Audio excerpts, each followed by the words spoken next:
tenacious and courageous. Salud. No mires para atrás, el futuro no se encuentra ahí, no se encuentra nada en el mundo que no puedas lograr, con fe lo vas a conseguir, vas a conseguir. Good evening and welcome to Conversations with Ajusta Tu Corona.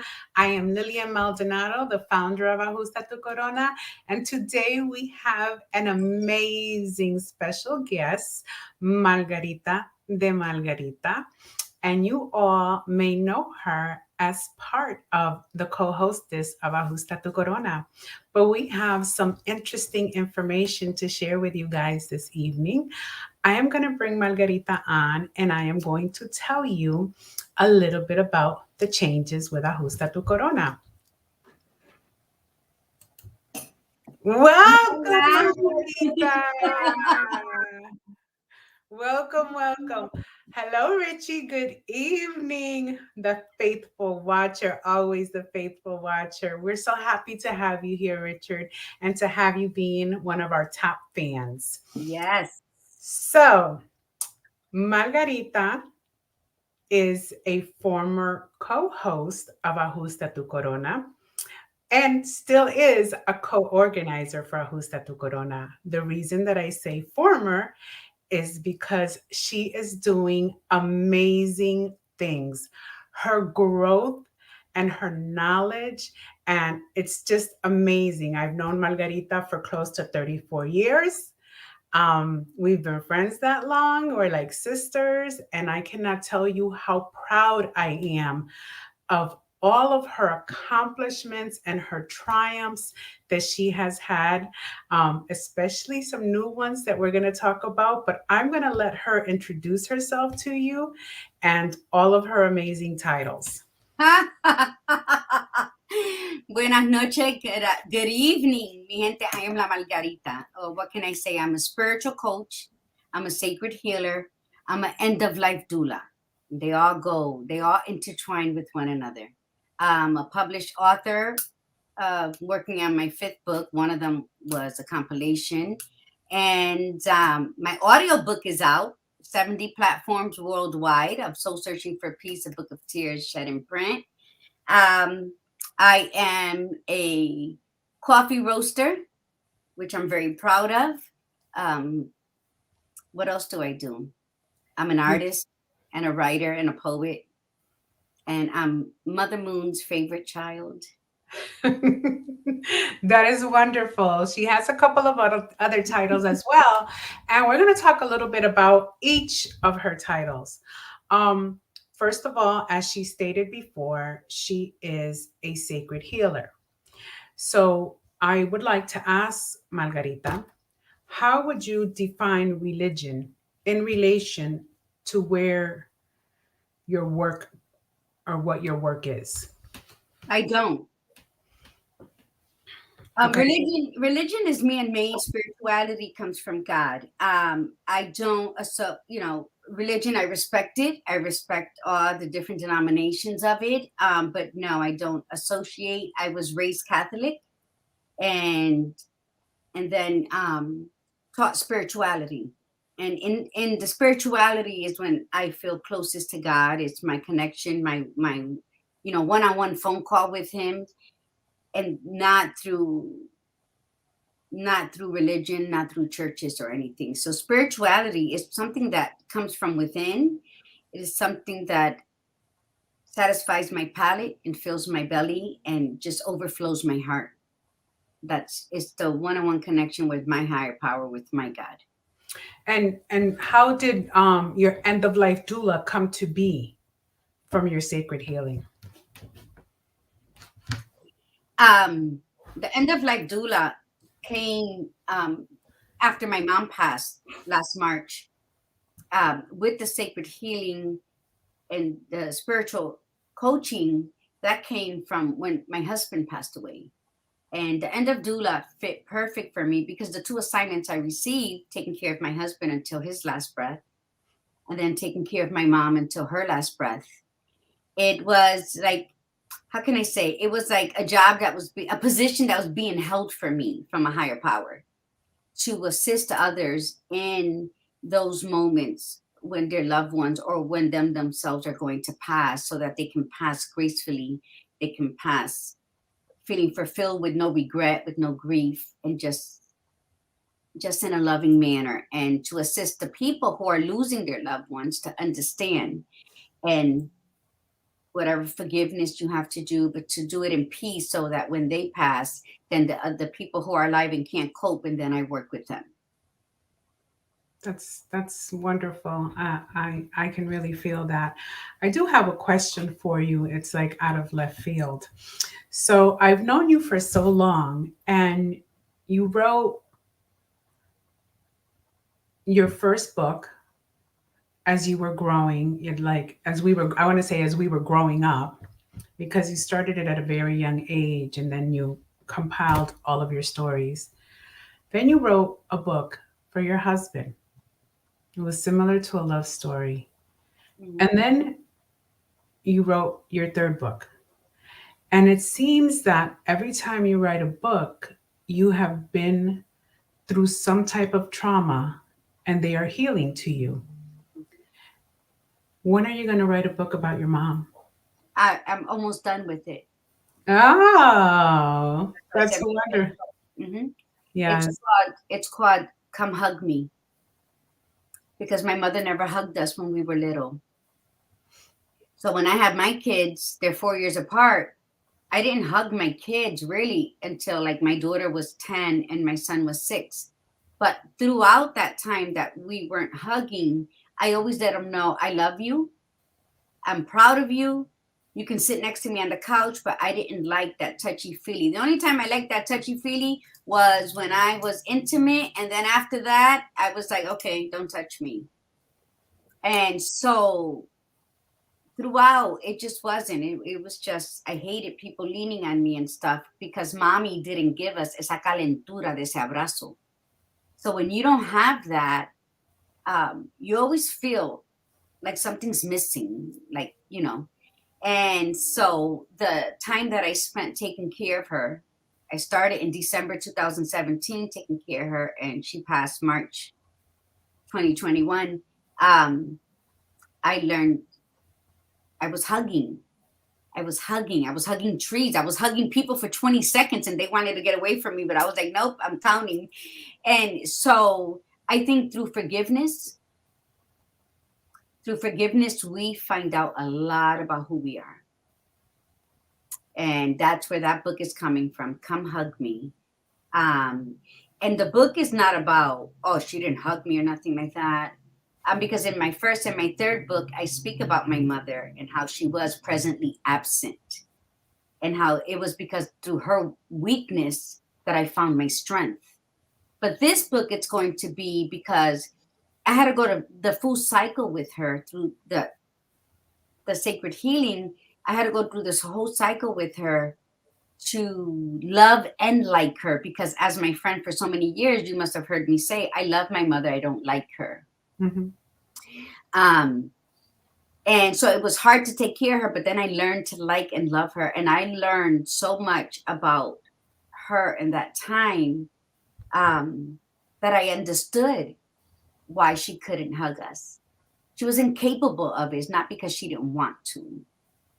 And so in hindsight, I learned my mom and that resentment that I held in her that was born while I was still a child. And although I grew into a woman, I never went back to revisit it. So that childhood resentment just followed me, and it didn't allow me to embrace the mom that I had until I was taking care of her. So that's where spirituality comes in. That just shows you que grande es Dios, that he's going to say, no, Margarita, lo tiene equivocado. Let me teach you what really happened. And that's because my relationship with him has always been so open. Hmm. And that's what happened. So that's what the book is about. And it's just to remind other people, you know, stop blaming your parents, because that was a big part of mine, because we don't know the trauma they went through and had no outlet for it the way you and I do right now. Hmm. So that's the book that it should be out March. Amazing. I'm so Mhm. happy for you. Congratulations. Let's backtrack a little bit and tell me about Soul Searching for Peace. It is, congratulations, on 70 platforms. It is Yes, the audiobook. yes, And I am so excited for you. Earlier we spoke and she started to give me a list of all the places her book is. But Margarita mentioned the big ones. oh my God. I want to say audiobook.com, Barnes and Nobles, Amazon. Um, wow, the list, they're from all over. So when I was reading it to you, we didn't even know where half these places were. And some of them were like some groovy names too. Like I want to get to know where these places are. Um, it's going to be on Apple. It's going to be on, should I just pull up the list? Because I don't remember, but it's a big list. And I'm just waiting for all the dots to be green before I'm like, I put it out there totally. But yeah, I'm very proud. In the audio part of the book, I cried, and because I recorded it after mom died. So there was a poem that I wrote in that book while I was taking care of her, and it was called "I Forgive You." And I cried during that. So you're gonna hear emotion. Like the audio book isn't a monotone. You're gonna hear me laugh. You're gonna hear me when I was reading something that was like, made me mad. You're gonna hear me cry on some. You're gonna hear me almost sing on other parts, and it's just a real audiobook. It's real raw emotions, and it's just, I don't want to say pride, but it's gratitude that I was able to do it, that I was able to put myself naked out there with all the trauma, drama, and chaos that I have endured throughout life. We're gonna just read a couple of comments. Hello, Margarita, Milagros. Welcome, Milagros. Always good to have you. And we have a question from Richie. He says, Margarita, with atheism seeming to be the trendy thing, how would you present spirituality to atheists that would argue as a counterpoint? Well, first, to be an atheist, that means you don't believe in God. So that means you have to acknowledge that there is a God that you're choosing not to believe in. Um, so how would I present it when I speak about God to people? Because I can be very imposing and I'm very opinionated, but when it comes to that subject, I always say my God. So I don't put it out there as though it has to be your God. So when I talk about miracles, because I witnessed them with my granddaughter having the worst kind of leukemia, and then in October, and then in January, they couldn't find one sign of leukemia in her body, and that was when she was 6, and today she's a healthy 19-year-old. I witnessed it when Eric lost the last thing that he wanted to lose was the muscles in his tongue, and he would salivate all over his face. So I had to put a rag in the corner of his mouth to gather it. And when he died so peaceful. His face was at such ease, as though he was sleeping. And the only way I can describe it is as if Jesus came down and said, "Come on, Eric, let's go home." That's how peaceful he looked. That I wouldn't allow anybody to take him out of the house. So he laid in the bed 14 hours dead until I decide. I found him at 7:30 in the morning, and it wasn't until almost 11 o'clock at night that I allowed them to take him out the house. And he never changed colors, and he never urinated or had feces on him. The way they said when you die, you always do that. It was so graceful that the only way I can describe it. So I talk about believing, and I don't oppose their beliefs because our beliefs are our beliefs. What I do is I speak about my experiences with my God, and that's how I've had people who told me they didn't believe in God. My son was one of them. To start talking about God, to talking to him, and then being comfortable enough to mention him in conversation. So it's about feeding the information out there on a platform that's not dominating the other person's opinions or thoughts or choices, but in a way that I'm speaking about an experience that I had. So I'm just telling a story, and that story might not focus on them at that moment, but when they're doing something throughout their days, it's going to resonate. Something's going to bring them back to that conversation, that's going to give them the aha moment, no matter how subtle it is. And so they won't be so quick to denounce something that they're really never learned about or heard about or felt.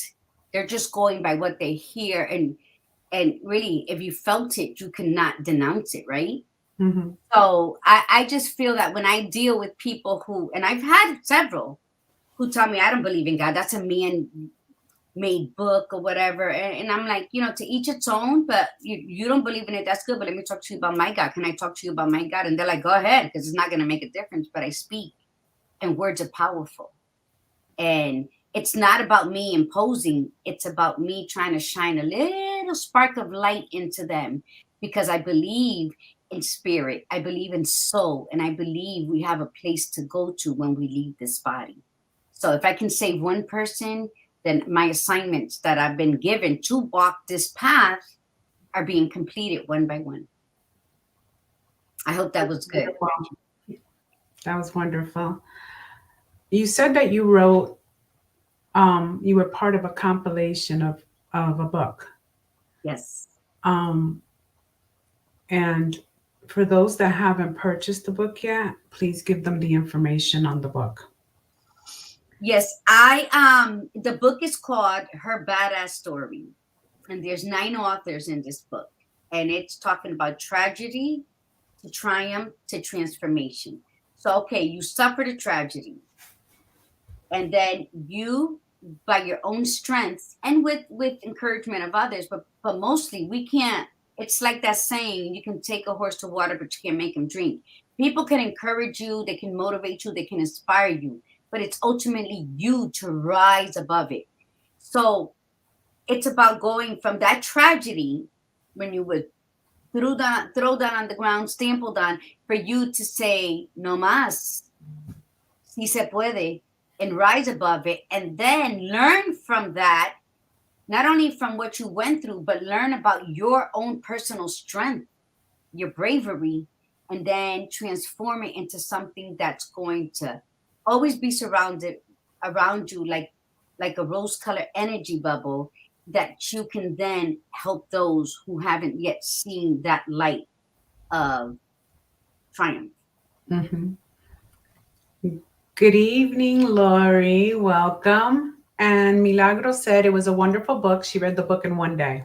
Oh, so she got the ebook. Yeah. I have yet to receive my hard copies, which they should be coming soon. So once I receive the hard copies, I'm going to announce it, and then you can DM me, and then, I Cash App, Venmo, Zelle, and then I'll ship it to you if you're not in the Tampa area. But it's a phenomenal book. You got 9 different women from different walks of life, from different pay grades, different education levels, different cultures and nationalities, and they're here raw, sharing their stories raw, and they're all different stories. Mm-hmm. But they're raw. The story I told had to be told 34 years later. I won't say much about that, but it's 34 years later. The story had to be told because it was time. It was time to get your power back and not live in grief and guilt and sorrow. So thank you, Milagro. I didn't know you read it. Yay, that makes me happy. Did you encounter any unexpected problems or challenges when you were writing your story? Oh, I cried like a baby for the first time ever when that tragedy happened. I cried when I read it to several people, and I cried con un sentimiento, like that. It was like, there's a backstory to that. Becoming a spiritual coach and a sacred healer is because I never allowed myself to feel. So the last time I cried, I was 6 years old. The first time I cried, I was 52 years old. So that's a big gap. That's a lot of crying that I have to catch up on. Cry me a river. And if anybody says that, I'm going to say, then show me where, because this is going to be a river. So yeah. So it was like a little bit of everything that just opened up.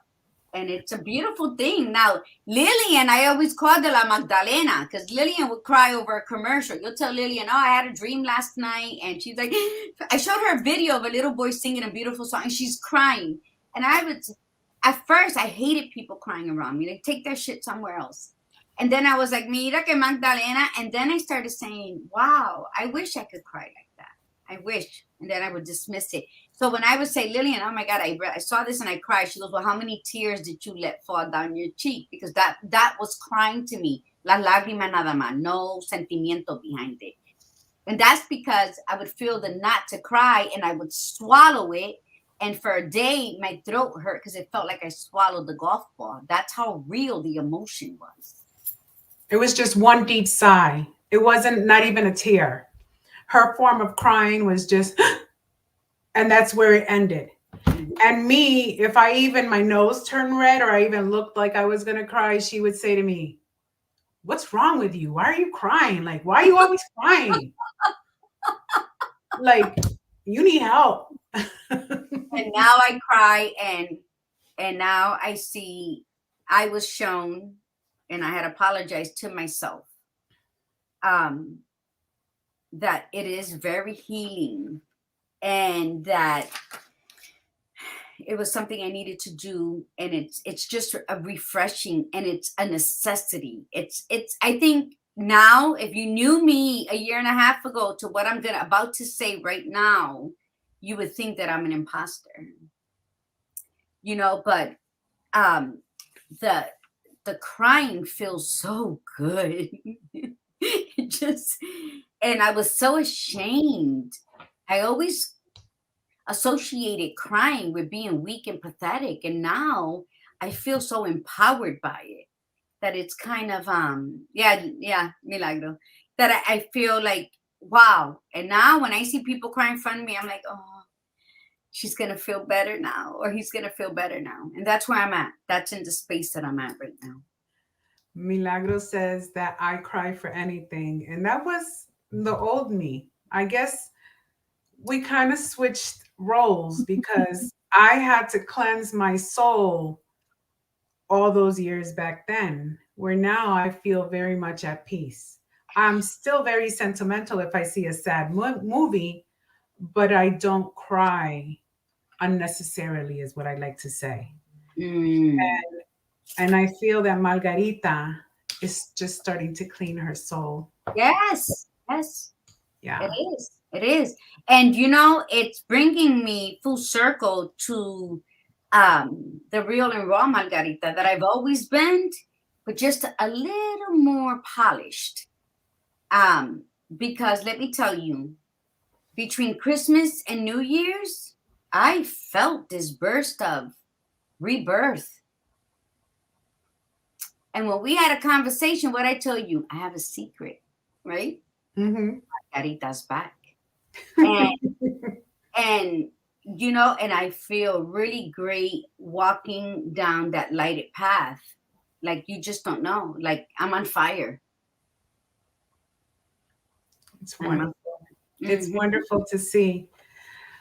And the reason, and for those who don't know, is because she has dedicated so much of her life to being a caretaker that I applaud her because it is her time to do her. And you just don't know how much that means to me. For years, I saw her take care of, take care of, take care of. And now it's her time to shine. So, because she is growing at such a phenomenal rate, and one of the reasons is that she has her own platform called Margarita de Margarita.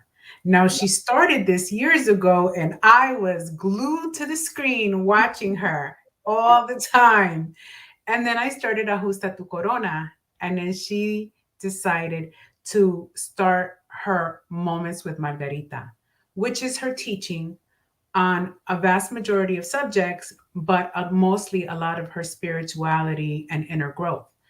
So, because she is growing so abundantly, um, she will not be part of Ajusta tu Corona lives, but the three of us are still going to be doing our Ajusta tu Corona conference. And for those of you that have not heard, the conference will be in October in Orlando, Florida.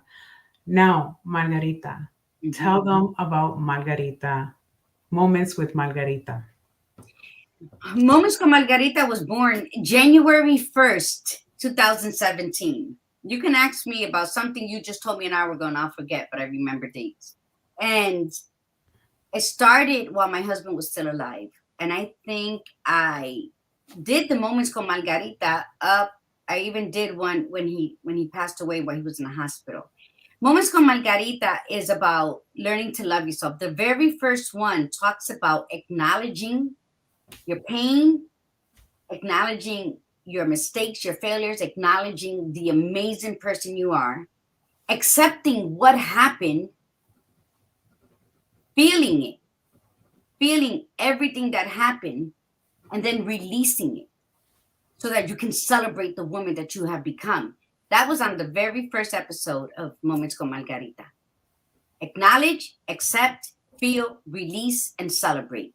I haven't seen that video in a minute, but I remember that one.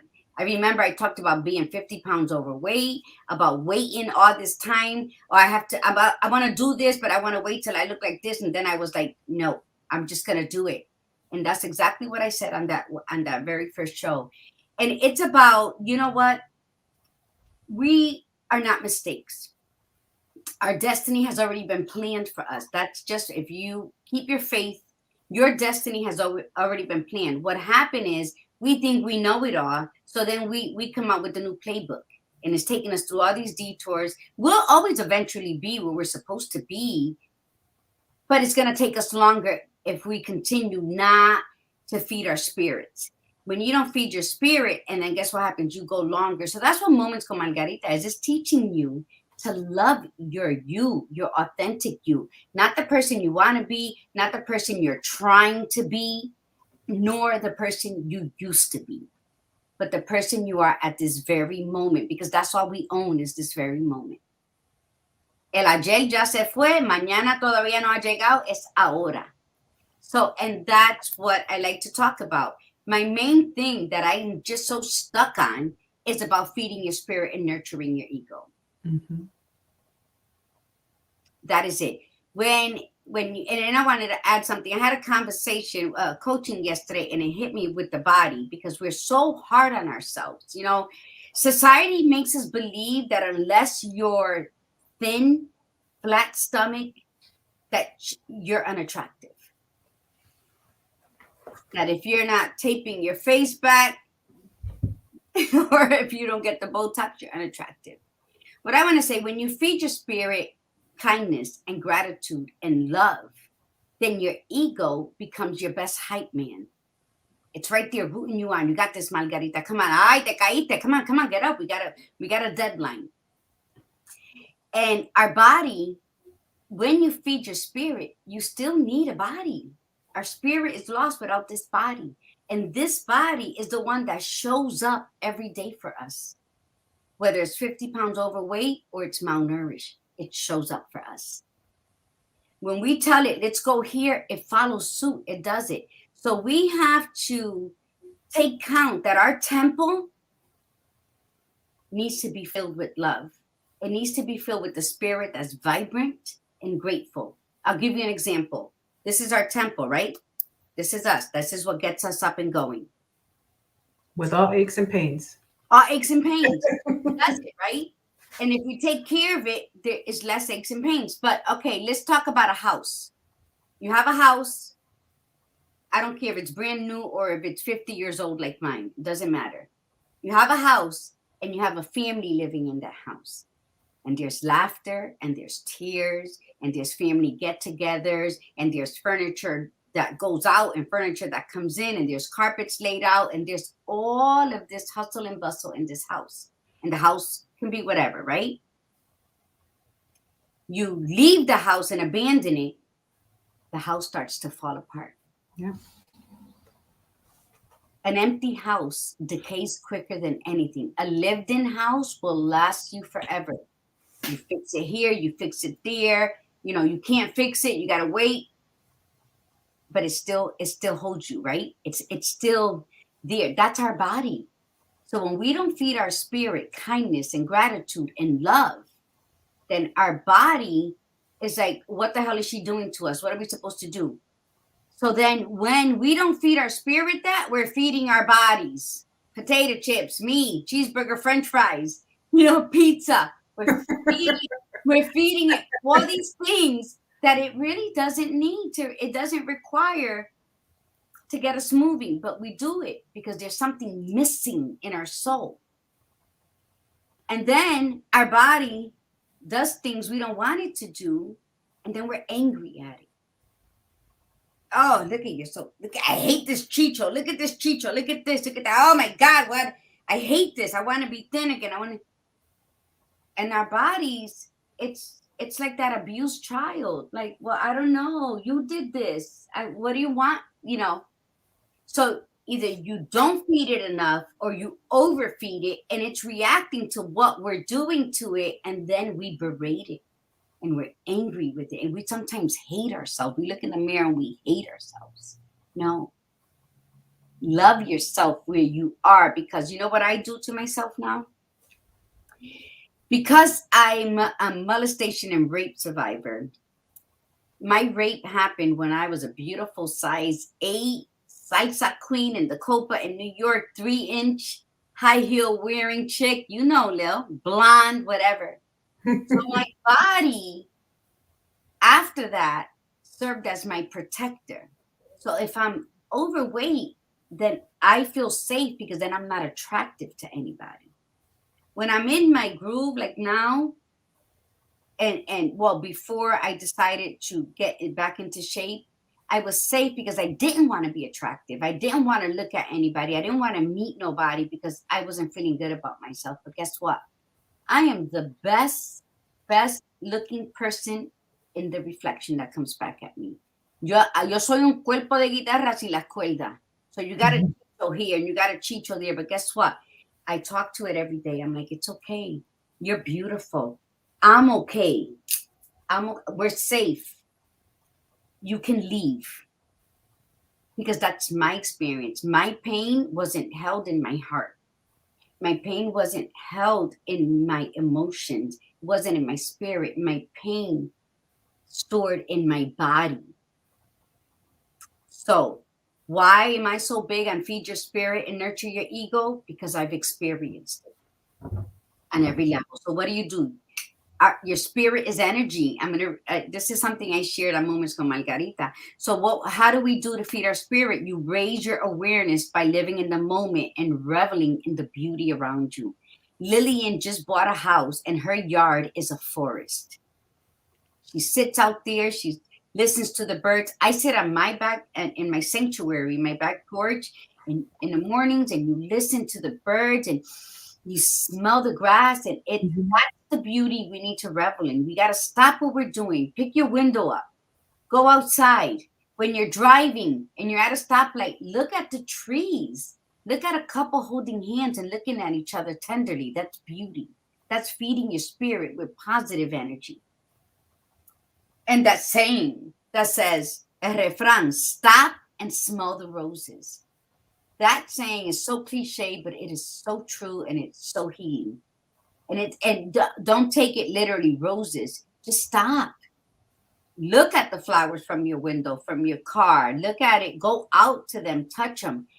You must go out there and feel the beauty and see the beauty and hear the beauty and taste the beauty and touch the beauty. It could be the beauty of your mother, of your grandmother. It could be your kids. That's beauty. That's like a pure beauty.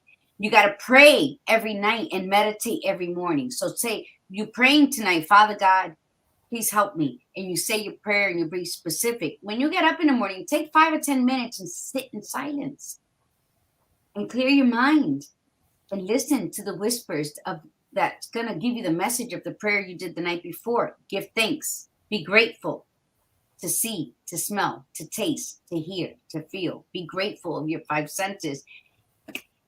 And give yourself permission to be number one in your life. Absolutely. Must give yourself permission to be number one. I can't say that enough. Because when you feel like you're number one, you're kind to yourself. You're grateful for yourself. And then you love yourself. And then you trust your choices. That's what, so, Self-nurture and self-compassion will lead you to that. And that's feeding your spirit. Now the ego, people see a confident person, say, oh, look at that egotistical person, or look at that conceited or narcissist. They put so many labels, and some may be true, don't get me wrong, because there's a yin and yang in everything. But people give an ego a bad name. They're like, oh, you got to kill your ego, you got to starve your ego. And no, you can't, because the ego is a sense of self. It's neither positive nor negative, but it's essential. It's an essential part of your spirit. Now, ego, when you don't feed your spirit kindness, the ego's confused. So the ego feels like, oh my God, we're not doing good. So it becomes riddled with anxiety and fear. And that's when you start making impulsive decisions. That's when you get defensive, when you get angry at the drop of a dime. All those negative emotions that come out of you is an ego that is not nurtured with love. So a nurtured ego has a better sense of who it actually is. So when you're doing something and something pops up and you're like, oh, okay, let me think about it. That ego's going to kick in. That's that inner voice. That's that inner child, whatever you want to say, but it's that inner you that's saying, I don't know, Margarita, let's think about it. And then and have you ever done that? Well, I'm going to do that. And then you're like, let me think about it. Have you ever done that, Lillian? You're going to make a decision, then you're like, let me think about it a little bit. Yes. That's your ego. That's your ego saying, don't be such in a rush to make a decision. Take your time. Think about it. Is it good for you? Is it going to benefit you? So that's a nurtured ego. A nurtured ego understands its place.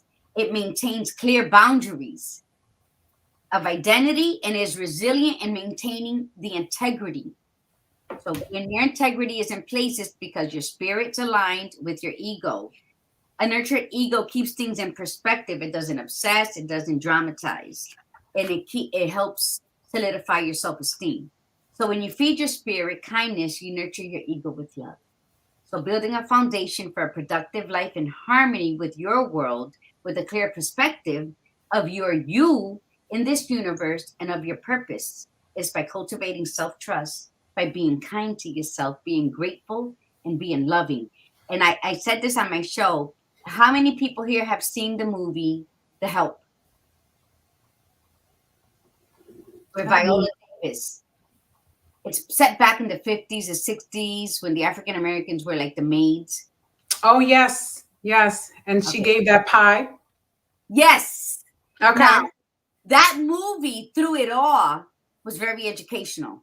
You learned a lot about why people were the way they were back then, and then the stories they told to make the next generation be a little more careful or a little more aggressive because of what their grandparents went through. Okay, great movie. My favorite part, and the one that resonated so deep with me out of the whole movie, was when she would tell the little girl, you is smart, you is kind, you is important. Those 3 words that she told that child, because the child's mother didn't think the little girl was pretty enough. So she would remind that little girl every day, you is kind, you is smart, you is important. If we were to tell ourselves that every day, how beautiful would that be? There's no amount of makeup, jewelry, or clothing that could make you as beautiful as when you feed your spirit. And that's why this is a big subject on me. So just be kind to yourself. Because remember, right now we're going through a lot of difficulties in the world. There's a lot of people who feel lost. There's a lot of people who don't understand what their purpose is. There's a lot of people who won't even begin. Like the road is saying, come this way. But they're like, oh, I don't know. There's 3 ways to go. I don't know where to go. They're confused because they haven't cultivated enough self-trust to make a decision and stick with it. So when the world's falling apart the way it is, they feel guilty to feel happy, to make decisions that's going to feed their spirit. And so by that is, if somebody says, Margie, can you do that? And I really can't, or I just don't want to, because that is also your right. And you say, no, I'm not going to be available. And they're going to get upset, but what people also got to remember that when you're willing to ask somebody something, you must go into that knowing that there's two answers that can be given. See, people go into asking somebody for something expecting a yes all the time. And when you say no, then you're all these things instead of saying, wow, she has some solid boundaries. But again, it's not your job to understand me. It's my job to respect and honor me. And that's where the boundaries come in. And that comes in when you're feeding your spirit those beautiful words that even in your worst moment, you say, I got this. I'm strong. I'm important. I am enough. And so there's this thing, I don't know where the page went. Oh, it says like with everything that's going on in today, that adds to our confusion, adds to our fear, but also adds to our faith, is when we listen of catastrophes happening or families losing their homes and cars and all this stuff, jobs, that we are making money, that we are in our comfortable home. So some of us may feel guilty when we drive down the street and we seen 5 homeless people laying there, and then we know we have takeout, and now we're gonna come home and eat this food, and we're like, oh my God, those people don't have food. You have 2 options: pray for them or fix them a plate. Many times I've gone out there. When it's cold, I go out there and give socks away. So it's okay. Feeling okay when the world is not okay is definitely okay. Because joy and sadness cannot exist without each other. So when you see something that brings you sadness and there's nothing you can do at the moment, but there is something you can do because you pay it forward. The next time you see something happening that you can add a smile to, do it. Because maybe the person that was behind you is going to take care of what you just saw and could not stop. There's always, you pay it forward, you're teaching people that are witnessing it to pay it forward. And that's how you make, one step at a time. But always start with you. And people feel guilty to begin with themselves. Don't feel guilty to begin with yourself. God created you. You're a divine creation. And we may look alike. Some of us may have the same shape, eyes, nose, and everything, but we're all different. We're all stamped different. And it goes down to your fingerprints. There's no one else in the world with your fingerprints. So there's no one else in the world like you. And that's your beauty. So when you're out somewhere and there's only concrete and you can't see beauty, look in the damn mirror. And say, oh, there you are. That's all it takes. And I just want everyone that's watching to know it is not easy. It is a constant battle. As you were referring to earlier, I'm currently reading a book, The Best Version of Yourself. And the author states that when you love yourself, when you're kind to yourself, exactly the words that you're saying, you are at the best version of yourself. Unfortunately, it's short-lived because gossip comes in, the laziness comes in, being a procrastinator comes in, and now you're no longer the best version of yourself. So just like it's very hard to diet, it's very hard to lose weight, it's very hard to be the best version of yourself. It is a constant battle in everything that we do on a daily basis. But can I add to that? It is a battle because life is a battle. Mm-hmm. Every day that we choose to live, we're going to have consequences to choices we made yesterday. We're going to have barriers and obstacles. But when you're kind to yourself and you're the best version of yourself, and then the next day the procrastination comes in, because I'm guilty. Let me tell you something. I'm also creating a journal that is called Understand Her, which was my role in Ajusta tu Corona in October. My part was Understand Her. And it is called Understand Her, My Journey, My Journal. Because in the journal, I cannot write the journal unless I am writing about my journey. So when you don't feel the best version of yourself and laziness comes in and procrastination, don't beat yourself up at that moment either, okay? Because what happens when we do that, we're like going down, get down, but then you just say, okay, no mas. If you got to sit down and watch one episode of your favorite Netflix thing and you're already into it and then you're beating yourself up, guess what? Finish it. Finish it. And just as soon as that episode ends, turn it off and get up and do what you're doing. It is just like being the best version of yourself is work. You go to work 9 to 5, you had a terrible day, you can't stand your boss, your coworkers are all stupid. But guess what you have to do the next day? You Go still got to back. go to work. That's your job with your spirit. Every day you got it. You can't just say, "Oh my God, look at my grades coming in. I'm beautiful," and then don't say it for a week, and then start feeling kind of way. And then I'm like, "Oh, what the hell's going on? It must have been this." No, it's me. I'm in control of being the best version of myself. Not you, not anyone on this forum, not my kids. My kids don't owe me anything. My grandkids don't owe me anything. I am the gatekeeper of my soul. In order to maintain the balance of light and dark in my soul, I have to feed my spirit with love, kindness, and gratitude. Absolutely. We want to say hello to Brenda. Welcome, Brenda. Chanel Real Deal is here. Hi, Chanel. So we have our guest today is Margarita de Margarita, which I also wanted to have you guys check Wait, out. I just wanted you, yeah, to see Milagros wrote, "I love the beautiful Milagros I am." Milagros, Yes, that's so powerful, you yes. know? And Lori, yes, the essence of a house is people. It's the spirit of the people. So yes. Ah, okay, go ahead. I'm sorry. No, not that was perfect. You're acknowledging exactly what they were saying to you. What I did was I put up your website, margaritademargarita.com. She does coaching. So if you would like her coaching services, she also has another platform that she co-hosts with Lori Monaco, and that is called Viva Cafe con Leche. And Yeah. it's on every Tuesday and Thursday. And tell us a little bit about that one. Oh my God, that show is, it's such a feel good show. Um, the mantra itself explains it. I'm probably gonna take it out of order, but I'm a disruptor. Yeah. I'm unapologetically courageous. I'm spiritually grounded. I am magically orgasmic, and I am authentic.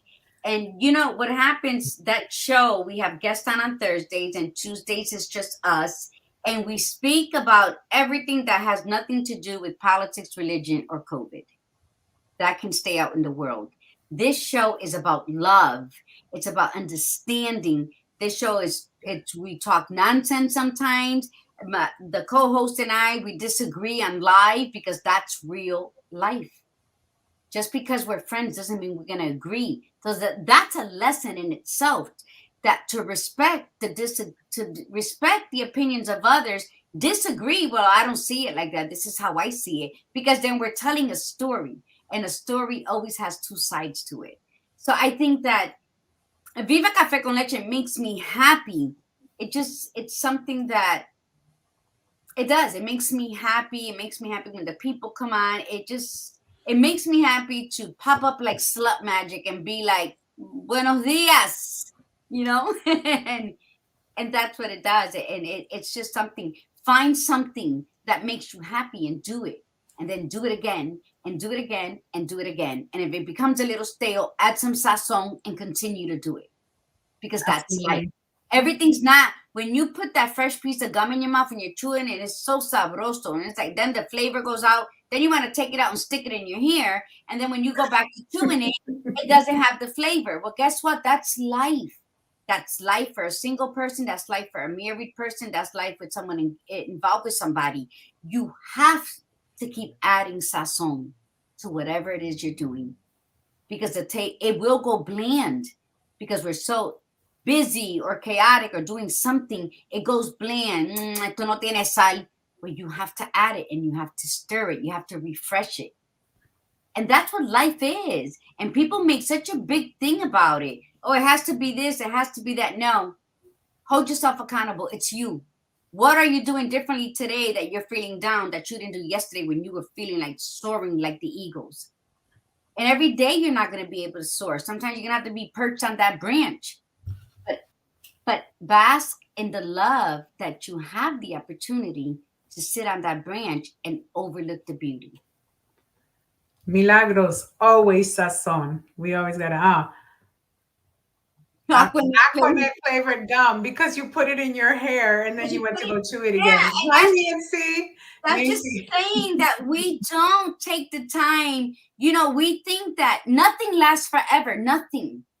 Nothing. So why do we think that if we start off one way that is supposed to just work its way? Well, not whatever the reason may be. No, be that excitement in your life and add excitement to the person's life who's with you. And if they don't know how to do it, but you love them and you're compatible, then teach them. Because everything begins and ends.